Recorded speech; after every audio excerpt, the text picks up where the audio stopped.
Good morning, everyone. Myself, Sanpala Nagachandrudu, advocate. My dear friends, generally big question in the society and question in the families. Who guides rights to honor a property purchased by the husband in the name of his wife.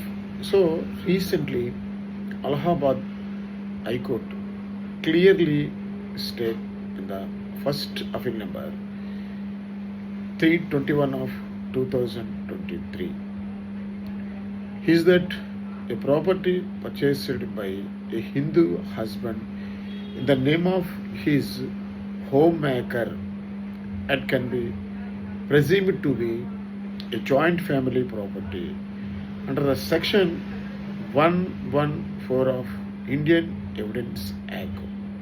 According to the